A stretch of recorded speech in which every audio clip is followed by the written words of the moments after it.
So, Gina, obviously this save is with Brentford, right? Things are going well. We're kind of in a chase for European football, but I'm looking at the other end of the table.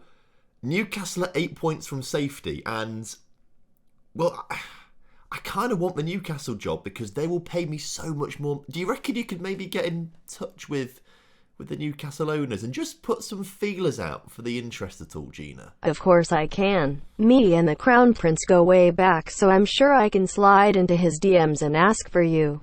Brilliant. Thank you very much. That would be massively appreciated. Andre, could you also search for former international players with over 100 caps who would be interested in signing for Newcastle? Something like that. Do you reckon you could do it? Andre, I think you're on mute, mate. Also, are you in Jeddah in Saudi Arabia? Are you already there trying to negotiate a contract for me? I'll take the silence as a yes. Thank you, I guess. So hello and welcome back to the FM22 beta save with Brentford. But things could change because Newcastle are still bottom of the table and it's looking good for them getting relegated. Anyway, welcome back. Hope you're all doing well and looking forward to today's episode. And of course, if you are, make sure you do drop a like on the video for me. Subscribe to the channel if you're new around here. And of course, leave a comment down below for the YouTube algorithm. Since you guys were last here for the double win against Watford and Southampton, we actually went on to win 3 games in a row. 3-0 against Norwich, who are battling against relegation, so a decent result for us there.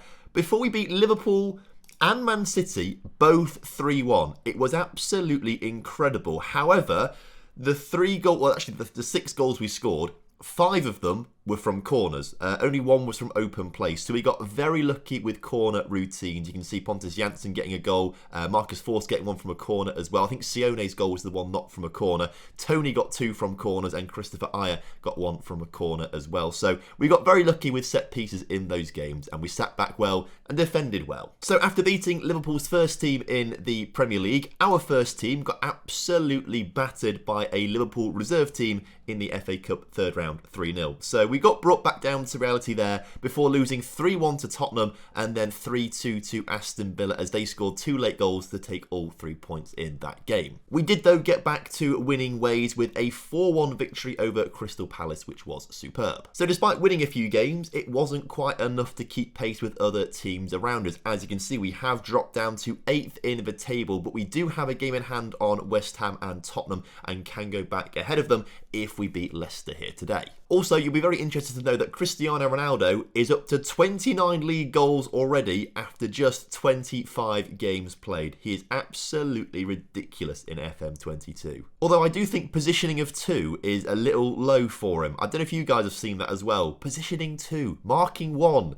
I mean, surely tackling 2, I know he doesn't tackle, mark or do long throws much, but surely they must be slightly better than that. Unless they've got to be that low to just balance out how good the rest of them is, because potentially that could be the case. So if you want to try out how good Ronaldo is, of course you can still get a copy of FM22 via my affiliate link with 2Game, link down in the description. If you buy it, I get a bit of commission from it and use code TomFM at checkout for an extra 10% off. It's a win-win for everyone. Anyway, heading into today's game, we have stuck with the attacking playmaker on attack, and I think this has helped just bridge the defence and the attack a little bit, and I think it's working relatively well. We've had some decent-ish results in between episodes. We're scoring more goals as well, I think, which is quite good too. So we're going to stick with the attacking playmaker here, which is quite good. The rest of the team, though, is pretty similar to what you would expect. Christopher Ayer has stayed as a ball-playing defender as opposed to libero. I think that may have helped us out a little bit defensively, but I'm not entirely sure. And also, I have been reading in the comment section, this lower line defence, lower line of engagement, you guys seem to think is maybe not helping us so much, so let's move them up to standard a little bit. But other than that, Raya stays in goal with a backline of Pinnock, Ayer and Jansson, with Kazawa and Rorslev in the wing-back roles. Josh De Silva is back from injury. Now, I'm not sure if it was a real-life injury or an injury in-game that he picked up, but he'd been out for about 6 months or so, and he's actually a really solid midfielder. So Josh De Silva has only just come back into the team playing as that Mazzala on the left-hand side, with Sione playing on the right-hand side, who has currently got 7 goals to his name and is the club's joint top scorer with Force, who's managed to score quite a few goals in between episodes. Both of these guys on 7. In fact, right down here, Ivan Toney also on 7, but he's currently picked up an injury and is out for another 2 weeks or so. He's been out for 2 weeks already, another 2 weeks for him to go. Just in front of the midfield duo, though, is Canos playing in that position rather than Baptiste, because Canos can apparently play at right wing back, left wing, and a centre attacking midfield. So he's in there right now having a bit of game time and hopefully trying to provide some creativity for Mbeumo and Force to score some goals. So kickoff is upon us here today, and what I don't like is every time you load up the save again, it seems to reset your little filter things and tabs on the... I'll show you in a minute, basically. I've not really described it very well. We'll talk about the highlight first and foremost as Castagne comes forward for Leicester, looking to drive down this right-hand side of the pitch, but instead goes centrally into James Maddison now, who plays in Kelechi Iheanacho, who scores a goal, and my phone is buzzing. This is actually my wallet, but my phone is buzzing, telling me that the OneFootball app have told me that Leicester have opened up the scoring here through Kelechi Iheanacho. Of course, today's video is sponsored by OneFootball, the best football app out there to keep up to date with all the latest football news, scores and updates from around the world. I use it all the time to keep up with Lincoln City and, of course, any team that I want to get updates on. I think it's the best app out there, and if you download it from the top line of the description for absolutely free, it really helps me and the channel out. But back onto this stream, a touchline tablet, that's what it's called. I like to have my team, and I like to know their passing stats, but every time you reload the game, this all resets and you have to go back into this. It's a little niggle, but obviously it's the beta. You're going to have a few little issues like that. I'm sure it'll be fixed in time for the main game. But not an ideal start to this one, because Leicester are now ahead of us through a very nice move to come forward, actually, as they have got a lot of space once again. Their shot from distance is charged down, though, but only as far as Ndidi with the clearance. Barnes on the ball. I always get Ashley Barnes and Harvey Barnes confused, and I never quite know which one's which. Who plays at Burnley, who plays at Leicester. So I'm not going to guess, as Raya nearly gifts Leicester a goal there by just palming the ball down into the path of Kelechi Iheanacho. The first 5 minutes of this game, we have been diabolical. And now the corner coming in. Can we clear it out from the back? We can. Ethan Pinnock with a good clearance there as Ndidi gets on the end of it. Hopefully we can just shut this down now as actually Force gets a nice interception. Can we launch a counter-attack here? No, because he's brought down by Suyuncu for a free kick. But we do have a highlight straight away after that as Canos gets the ball out wide to Kazawa, who is still, I think, got the highest average rating in the team and has got 9 assists to his name this season. He has been a superb signing. I'm so glad we picked him up and paid the money for him. He's been so good, in fact, that if we do end up going to Newcastle, I might bring him with me. Although we will need to assess that Newcastle team if we do get it in the Championship, because there are going to have to be some big changes. In the meantime, we are just being dominated here by Leicester today. We played really well, obviously, last episode and those first few games after that, but since then, we have been out of sorts. Obviously, lost 3 games in a row. Won that one game against, was it Crystal Palace we beat 4-1? That was a bit of an anomaly, so I don't know. We can't really... We've changed the lines of the team, the high line, the low line to a normal standard line, and that's maybe not helped out massively either, but it was worth trying out. We might stick with it for the next game as well, as Ethan Pinnock comes forward into Kazawa. Kazawa now gets the ball to Mbeumo. Mbeumo coming forward down that left-hand side. Can he get a ball into the middle? He does to De Silva. De Silva into Force. Force can't quite get there at the first time of asking, but does pick the ball up on the edge of the area. Into Rorslev, who shoots and... maybe should have tried to cross it. Wasn't too far away, that shot, but maybe not the wisest decision. Looks like Force has also got an injury. Feels he can shake the knock off. Well, I don't believe you. We're going to bring Visa on, who's not left the club, because I tried to sell him and no one wanted him, which was probably quite good for us because we didn't actually want to sell him. Sione having a poor game on a 6-3. Let's bring Onyeka on instead. See what he can do. And Mads Rorslev on a 6-2. Canos moves back into that wing-back role and will bring Baptiste on through the middle. In the meantime, let's not get excited about that Christopher Ayer shot, because that was awful. But Leicester have really done us today. They have shown that they are the much better team, and potentially their league position of like 12th or 11th is nowhere near where they should be, because they have dominated this game. Annoyingly, winning this game would have put us back into 6th place in the league, so that would have been quite nice to be back in those European places, but I think hoping for Europe is far too much. When you look at the pre-season preview, we were predicted to come 18th this season, and the fact that we are in the top half is achievement in itself. So to try and push for European football, I think would have been a little bit too much maybe, but you never know. There's plenty of time still to go this season as Leicester hit the crossbar right before this game comes to its conclusion. Leicester City 1, Brentford's 0, sadly. You hate to see it, and we never really look like scoring. Oh well, you win some, you lose some. We've actually got a high-flying Leeds United up next. Looking at the league table, Leeds are second. They've had a great season, and they're doing so well. They have got a new manager, though. Abelardo, currently the manager of Alaves. Interesting. What happened to Bielsa then? He just left the role. Where's he gone? Tottenham. Oh, so Tottenham sacked... So Tottenham pretty quickly sacked Nuno and brought Bielsa in. Wow. I assume Newcastle have gone through a couple of managers. They have done, by looks of things. Look at managers. Brendan Rodgers lasted 114 days before being sacked. And I'll be honest, I don't think this Jorge Sampaoli guy is going to last much longer at all. I can declare interest in the job. Is that just I can't just do that for any club, can I? That must mean he's insecure. Like United, yeah, I can't declare my interest in the Man United job. So it must just be the... Ooh.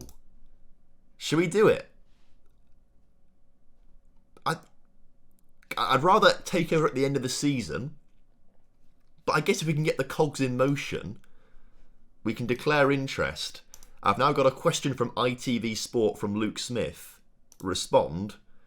You've been linked to the Newcastle job. It's exciting to even think about the potential of what could be achieved if I were to have those riches at my disposal. Give me the money. Give me the money. I'll win the championship. But the only news article just says I'm interested in taking over the job. Come on, give it to me. Just imagine though, Newcastle in the championship with £200 million transfer budgets. It'll be so much fun. Oh, but the Brentford board are desperate for me to stay. I'll be honest, Brentford, there's nothing you could do to keep me at the club. Nothing. If Newcastle and all their money come calling. I do quite rate this bit about my Catenaccio-based approach. I didn't realise that was what I was playing, if I'm honest with you. What is described as Catenaccio? If we just create a new tactic. Catenaccio. Defensive focused style that primarily looks to deny the opposition scoring opportunities libero traditionally employed. Oh, it's literally because I'm playing libero. That's probably why. Because I did think this was very defensive, and primarily we are I guess we are defensive, but we are trying to counter-attack as well quite a lot. Unless I just know nothing about football and I'm doing it all wrong maybe. What? Newcastle fans laugh off my interest? What's this about? No chance of getting the job. Dismissed my interest in it. They would not consider any of the candidates while he's still employed at the club. Oh, they're just trying to be nice, aren't they? They know as soon as he's sacked, I'm getting that job. And even if the fans don't want me, I'll get the job because I can just do this, add new manager, and I've clicked it by accident and actually mean to do that. One way or another, we're going to get that job if they get relegated. Anyway, the Leeds game. I feel like I should make changes. But I'll be honest, everyone's playing terribly. And Buemo on a 6.3 in his last 5 games. Let's get him off. Let's bring Visa on instead. Ivan Toney's still injured, annoyingly. Let's get Onyeka back on for Josh De Silva. Swap those two over. Because I don't think Silva... I mean, he's just come back from injury. He's not going to play very well to start off with, is he? But I think Onyeka is just a better player in general. Other than that, we'll leave it as it is. But this is going to be a very difficult Leeds side to break down and beat. But we do have that home crowd advantage as, again, I've got to manually go to passing. So maybe it does reset after every game. But I swear it doesn't all the time. It's just not quite fully optimised with touchline tablet yet, I don't think. Either way, a Canos corner is going to be put in the back of a net by no one. Pinnock very close at the near post. He's been very good from those near post corners. As apparently Canos has picked up a broken finger. I mean, it's not affecting your legs or your ability to pass or head. In fact, you don't use your hands at all. So why are you complaining? Get on with it, Canos. Who does he think he is complaining about a broken finger playing football? I mean, if he's a goalkeeper, yeah, fair enough. But he's not. Penalty.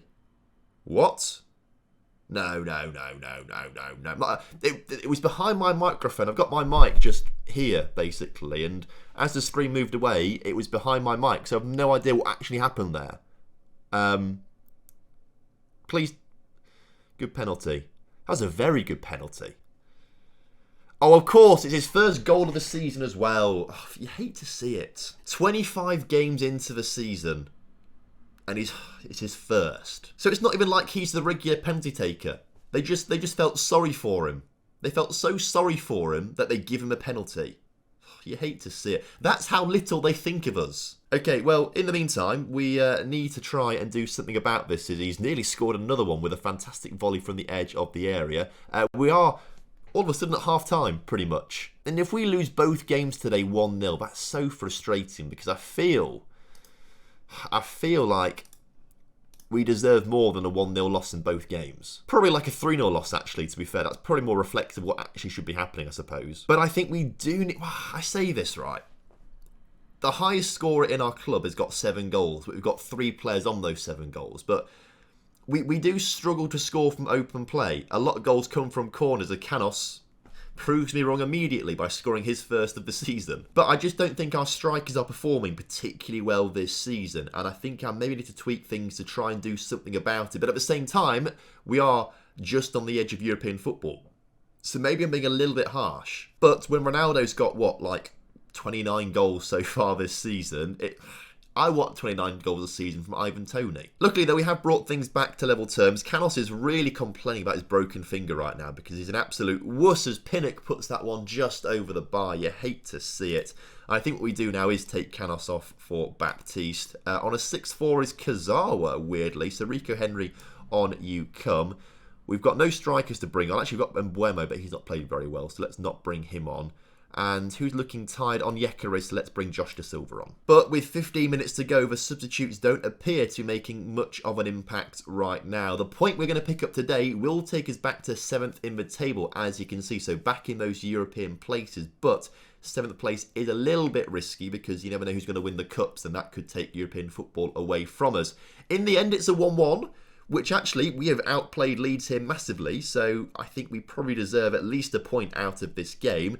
And considering they were second in the table, I think that's a pretty decent result. But when you pair it up with losing to Leicester, who are down in 12th place, 9 points behind us, 1 point from these 2 games doesn't really feel... I would have liked 3 points from these 2 games today. And so, there is not long left to go this season. I think next time we come back for probably the Burnley game, but we also do Newcastle next time out, because that'll be interesting, particularly if we start to really ramp up and try and get that Newcastle job. So thank you very much for watching today's episode. Hope you guys have enjoyed it. Of course, if you have done, make sure you do drop a like on the video for me and subscribe to the channel if you're new around here, and I will see you next time. Until then, have a wonderful evening. Have a good one. Goodbye.